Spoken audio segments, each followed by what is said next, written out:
ভয়, এই অনুভূতিটা প্রায় সব মানুষের মধ্যেই আছে। কিন্তু কখনো কি ভেবে দেখেছেন মানুষ কেন ভয় পায়?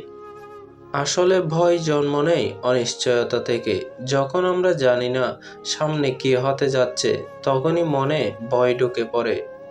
কখনো ভয় আসে ব্যর্থতার চিন্তা থেকে, কখনো মানুষের সমালোচনার ভয় থেকে, আবার কখনো নিজের ওপর বিশ্বাস না থাকার কারণে।